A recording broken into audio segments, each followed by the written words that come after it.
On n'avait pas l'opportunité d'entrer dans les tabernacles. On n'avait pas l'opportunité de voir la présence de Dieu. Mais la grâce nous a donné cette opportunité. C'est lui qui va marcher et se soumettre aux exigences de la loi. Vivra grâce à cela. La loi produit la colère de Dieu. Mais comment est-ce que la loi produit la colère de Dieu? La loi nous transforme. La loi nous donne des directives, des principes à faire, des choses à respecter. Donc tu ne peux pas dire que tu es un enfant de Dieu si tu ne suis pas les lois de Dieu. Tiens, ce qui donne l'essence à notre vie chrétienne, ce qui donne la valeur à notre vie chrétienne, c'est quand nous regardons, c'est quand nous respectons la loi de Dieu. Quand on parle de loi de Dieu, on voit la vie. Qu'est-ce qu'il y a dans la loi? La grâce est venue directement d'abord nous rendre juste devant Dieu. Mais est-ce que c'est parce que la grâce est venue nous rendre juste devant Dieu que nous devons laisser tomber la loi? Non. Pourquoi? Parce que Jésus a dit qu'il n'est pas venu pour effacer ce que Moïse a dit, non, mais il est venu accomplir ce que Moïse a dit. La loi représente la vie. La grâce représente les opportunités à donner la vie. La loi est là pour que tu puisses être toujours en vie, pour te garantir la vie. Mais la grâce est là pour te donner des opportunités. Aujourd'hui, tu peux aussi entrer dans ta chambre, tu pries et tu sens la présence de Dieu. Le Saint-Esprit descend de Dieu. Mais c'était quelque chose qui n'était pas permis. Appelé à respecter cette loi. Et lorsque nous ne respectons pas cette loi, cela attire la colère de Dieu. Mais quand nous respectons la loi, cela attire la joie de Dieu. La foi n'est pas venue annuler la loi, mais la foi est venue confirmer la loi. Donc ce qui veut dire, si tu prends la loi, tu mets devant toi et tu commences à respecter une après l'autre, malgré que tu peux tout respecter, mais cela ne te rendra pas saint devant lui. La loi donne la connaissance du péché. C'est quoi les péchés? C'est grâce à la loi qu'on connaît les péchés. C'est grâce à la loi qu'on sait que ça, ce n'est pas quelque chose que Dieu admire. Shalom, bien-aimés dans les Seigneurs, que Dieu vous bénisse, que la paix du Seigneur Jésus-Christ soit encore avec vous. Je m'appelle Séraphin Kassongo, votre présentateur de cette émission Partage. Aujourd'hui, nous allons partager sur notre thème qui dit la loi et la grâce, sur lequel nous allons partager, nous allons essayer ensemble de comprendre c'est quoi la grâce et c'est quoi la loi. Est-ce qu'on doit se baser que sur la grâce et oublier la loi, ou soit on doit regarder la loi et oublier la grâce? Alors je vous invite de bien suivre cette émission et de liker ainsi que de vous abonner sur notre chaîne. On se retrouve juste après ces génériques. Dans les Seigneurs, nous voici encore de retour dans notre plateau de Powerful TV. Aujourd'hui, comme je l'ai dit à l'introduction, nous allons parler de la loi et la grâce. Alors je vais un peu essayer de définir la loi avec la parole de Dieu. Bien sûr, je ne vais pas définir la parole de Dieu avec la rousse, mais je vais définir la parole de Dieu par la parole de Dieu. Je vais définir par la parole de Dieu par la parole de Dieu. Comme vous le savez, dans toutes nos émissions, on aime définir les choses selon la parole de Dieu. Alors, je suis dans le livre de Romains, chapitre 4, le verset 15. Je vais définir la loi avec plusieurs versets, mais je vais beaucoup lire dans le livre de Romains où on nous a expliqué très bien la loi. Alors, je vais lire dans le livre de Romains, chapitre 4, le verset 15. La Bible dit ceci: car la loi produit la colère de Dieu. Or, là où il n'y a pas la loi, il n'y a pas non plus la transgression. Amen. Ici, vous allez comprendre que la Bible est en train de nous dire dans Romains chapitre 4, le verset 15, que la loi produit la colère de Dieu. Mais comment est-ce que la loi produit la colère de Dieu? Je vais essayer d'expliquer un peu. Lorsqu'il y a la loi, nous sommes appelés à respecter cette loi. Et lorsque nous ne respectons pas cette loi, cela attire la colère de Dieu. Mais quand nous respectons la loi, cela attire la joie de Dieu. Alléluia. Je vais encore lire dans le livre de Romains chapitre 3, les versets 31. Romains 3, 31. Romains 3, 31, la Bible dit ceci. Mais alors, est-ce que nous annulons la loi au moyen de la foi? Loin de là, nous confirmons la loi. Amen. Donc, parce qu'il y a la foi n'est pas venue annuler la loi. Mais la foi est venue confirmer la loi. Donc, ce qui veut dire, lorsqu'on a dit, tu ne mangeras pas ceci, tu ne tueras pas. Tu as la foi que cette loi, c'est Dieu qui l'avait donnée. Pas pour anéantir là, pour annuler cela, mais pour confirmer que réellement c'est Dieu qui avait dit ça. Donc la foi vient confirmer encore la loi. Jusqu'à présent, on peut définir la loi avec ces deux versets que nous venons de lire. Premièrement, la loi est là pour montrer la colère de Dieu. Deuxièmement, la foi n'est pas là pour annuler la loi. Mais la foi est là pour accompagner, affirmer la loi. Donc, par la définition, jusqu'à présent, ces deux écritures que nous venons de lire, on comprend que la loi est une représentation de la colère de Dieu. Je suis encore dans le livre toujours de Romains 10, 5. Romains 10, 5, la Bible dit ceci. Voici en effet comment Moïse définit la justice qui procédait de la loi. Celui qui se soumettra aux exigences de la loi vivra grâce à cela. Amen. Écoutez ce que la Bible nous dit. Romains 10, 5. La Bible dit, celui qui va marcher et se soumettre aux exigences de la loi vivra grâce à cela. Donc, plus tu tiens la loi et tu vis avec cette loi, tu vas vivre grâce à cela. Romains 3, 20, la Bible dit ceci. Car personne ne sera déclaré juste devant lui parce qu'il aura accompli les œuvres demandées par la loi. En effet, la loi donne seulement la connaissance du péché. Waouh! Ça, c'est Romains, chapitre 3, le verset 20, qui nous dit que personne ne peut se déclarer juste devant lui en accomplissant les demandes de la loi. Donc, ce qui veut dire, si tu prends la loi, tu mets devant toi et tu commences à respecter une après l'autre, malgré que tu peux tout respecter, mais cela ne te rendra pas saint devant lui. Alléluia. Cela ne te rendra pas saint devant lui. Mais la loi va juste te donner la connaissance de connaître le péché. Tu sais que ce que je fais là, c'est un péché. Ce que j'ai fait là, c'est quelque chose qui déplaît à Dieu. C'est face à la loi. Jusqu'à présent, avec tous les versets que nous venons de lire tout à l'heure, vous allez comprendre que la loi, premièrement, la loi attire la colère de Dieu, montre la colère de Dieu. C'est une représentation de la colère de Dieu. Et la loi donne la connaissance du péché. C'est quoi les péchés? C'est grâce à la loi qu'on connaît les péchés. C'est grâce à la loi qu'on sait que ça, ce n'est pas quelque chose que Dieu admire. Ce n'est pas quelque chose que Dieu aime. C'est grâce à la loi. Alléluia. Alléluia. Romains chapitre 7, le verset 2. Romains 7, 2. La Bible dit, ainsi, une femme mariée est liée par la loi à son mari, tant que celui-ci est en vie. Mais s'il vient à mourir, elle est libérée de la loi qui l'a liée à lui. Amen. Quel exemple.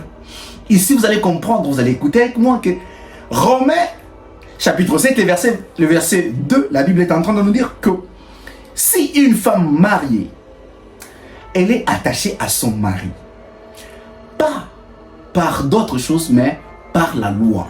Ils ont juré. Et c'est par la loi qu'ils sont en train de vivre ensemble. Mais si son mari meurt, il n'y aura plus encore cette loi. La loi là sera brisée. Et une fois que c'est brisé, cette femme reste libre. Bien-aimé, ce qui nous lie de Dieu, c'est la loi. Et parce que nous sommes liés grâce à la loi, et plus nous avançons. Alléluia. La loi nous rassure de quelque chose. La loi nous transforme. La loi nous donne des directives, des principes à faire, des choses à respecter. Donc tu ne peux pas dire que tu es un enfant de Dieu si tu ne suis pas les lois de Dieu. Tu ne respectes pas les principes de Dieu. Alléluia. La loi nous rassure. Je vais lire encore un livre là. Romains chapitre 10, le verset 5. Romains 10, 5, la Bible dit: voici en effet comment Moïse définit la justice qui produit la loi. Celui qui se soumet aux exigences de la loi vivra par elle. Donc, c'est qui vivra grâce à cela. Ici, vous allez comprendre que donc, celui qui se conforme à la loi vivra grâce à cela. Donc, nous, en tant qu'enfants de Dieu, est-ce que nous devons jeter la loi? Non. Mais plutôt, la loi est très importante pour notre marche avec le Seigneur. Parce que pour connaître le désir de Dieu, pour que nous puissions marcher en sachant que nous avons Dieu avec nous, que nous sommes appelés à être les enfants de Dieu, on ne peut pas vivre comme tout le monde. On a maintenant des principes, ce qui caractérise notre vie chrétienne, ce qui donne l'essence à notre vie chrétienne, ce qui nous donne la valeur à notre vie chrétienne. C'est quand nous regardons, c'est quand nous respectons la loi de Dieu. Alléluia. Maintenant, nous allons parler de la grâce. Que je puisse, bien-aimé dans les Seigneurs, avant que je puisse parler de la grâce, je suis encore dans le livre de Galates, chapitre 3, le verset 12. Qu'est-ce que la Bible nous dit dans Galates, chapitre 3, le verset 12? La Bible dit ceci: or, le régime de la loi ne fait pas dépendre de la foi. La justice de l'homme devant Dieu, au contraire, il obéit à cet autre principe. C'est en accomplissant tous ces commandements que l'on obtient la vie. Bien aimé, c'est lorsqu'on accomplit tous les commandements qu'on obtient la vie. J'aimerais dire à une personne, en un mot, la loi donne la vie.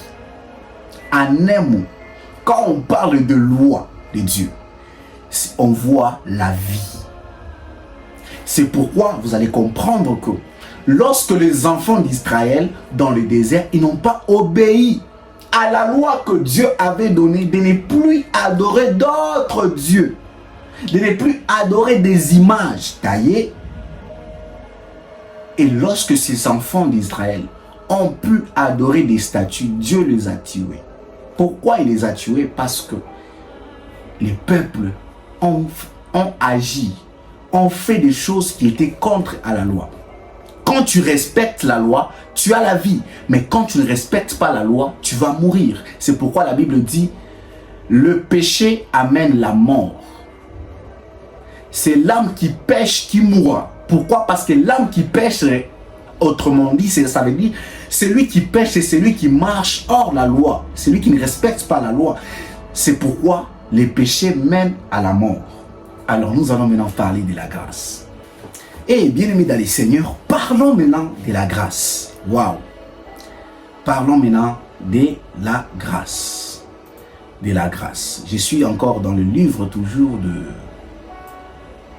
Je suis toujours dans le livre de Romains chapitre 3, les versets 23 jusqu'au...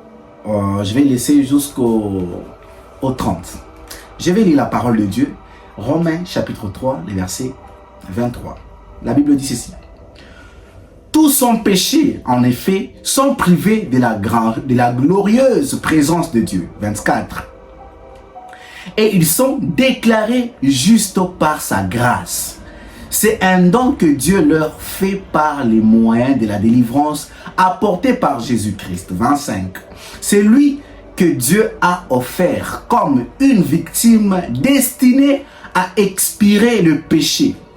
Pour ceux qui croient en son sacrifice, ces sacrifices montrent la justice de Dieu qui a pu laissez impunis les péchés commis autrefois. 26. Au temps de sa patience, ces sacrifices montrent aussi la justice de Dieu dans les temps présents, car il lui permet d'être juste tout en déclarant juste. Celui qui croit en Jésus, 27, reste-t-il encore une raison de se vanter? Non, cela exclut. Pourquoi? Parce que celui qui compte, ce n'est plus les principes du mérite, mais c'est celui de la foi. Ce qui compte, ce n'est plus le principe du mérite, mais celui de la foi. 28. Voici donc ce que nous affirmons. L'homme est déclaré juste par la foi sans qu'il ait accompli les œuvres qui exigent la loi. 29. Ou alors Dieu sera-t-il seulement le Dieu des Juifs? N'est-il pas aussi le Dieu des non-Juifs? Bien sûr, il est aussi le Dieu des non-Juifs. 30. Car il n'y a qu'un seul Dieu qui justifie les Juifs en raison de leur foi et qui justifie aussi les non-Juifs au moyen de leur foi. Amen. Bien-aimés dans le Seigneur, écoutez ce qu'on appelle la grâce. Comme je vous ai dit, on va définir les choses que par la parole de Dieu. Vous voyez maintenant comment la grâce est venue. Donc, la grâce est venue couvrir tout. Avant même que nous puissions nous regarder c'est quoi la loi, nous puissions regarder qu'est-ce qu'il y a dans la loi. La grâce est venue directement d'abord nous rendre juste devant Dieu.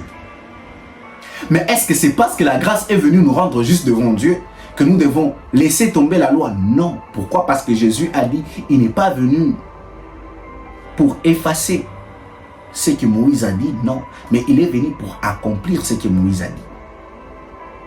Donc, pour avoir l'équilibre, nous devons avoir ces deux choses. Comme je l'ai dit au début, la loi représente la vie. La grâce représente les opportunités. Alléluia. Bien-aimé dans le Seigneur, tu veux marcher avec Dieu, tu dois avoir des pas.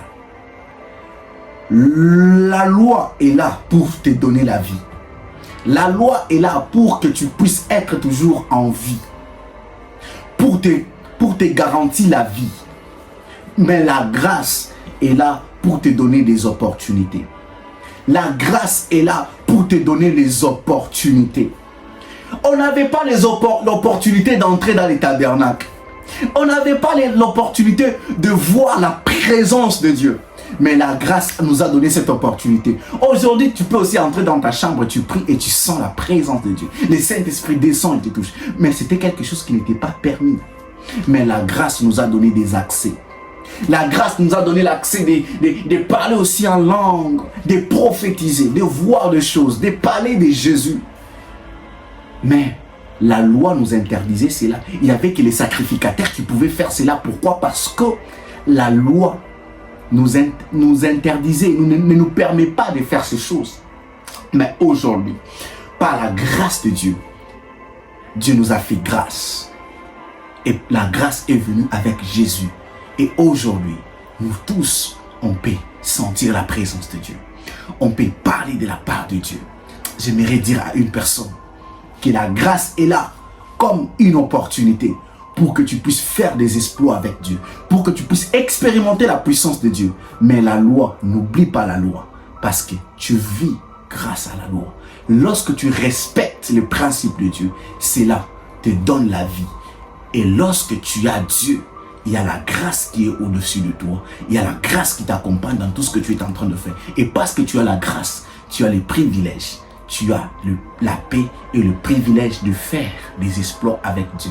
Alors, la loi et la grâce sont deux choses qui nous accompagnent dans notre marche avec le Seigneur. Parce qu'il y a la grâce de Dieu. Dieu ne peut pas encore nous punir comme il nous avait puni, comme il avait puni le peuple. Mais là, il y a la grâce qui nous couvre. Et parce que la grâce qui nous couvre, on est appelé juste. à respecter les principes de Dieu et à avancer avec les seigneurs. Est-ce que parce qu'il y a la grâce, on ne peut pas se repentir? Non, non, non, non, non, non, non. On doit se repentir lorsqu'il nous arrive de tomber dans les péchés, de faire quelque chose qui déplaît à Dieu. Et là, je vais vous dire quelque chose. À chaque fois que vous péchez, soyez rapides à vous repentir, parce que ce n'est pas parce qu'il y a la grâce que lorsque Jésus-Christ va revenir, que vous allez rester impunis, mais il va vous punir. La grâce est là, mais il faut bien marcher avec cette grâce, car la Bible est en train de nous dire dans Matthieu, chapitre 24, le verset 37, que ce qui était arrivé au temps de Noé arrivera encore au jour de l'arrivée du Fils de l'homme. Je suis encore dans le livre de Luc, chapitre 17, les versets 22 à 28. La Bible nous parle, nous confirme encore, nous dit ce qui était arrivé dans le temps de Sodome et Gomorrhe arrivera encore le jour de l'arrivée de Christ. Alors, Christ, c'est la grâce. Mais quand il va revenir, il y aura la loi qui va frapper. Alors, méditez sur la loi de Dieu. Marchez dans la loi de Dieu. Et respectez la loi de Dieu. En sachant que la grâce est sur vous. La grâce, ce sont des opportunités. Mais la loi, c'est pour conserver ta vie. Que Dieu te bénisse. Que la paix du Seigneur soit encore avec vous. Ça, c'était notre première édition. La deuxième édition viendra encore où nous allons encore parler de la loi et la grâce. Que Dieu vous bénisse.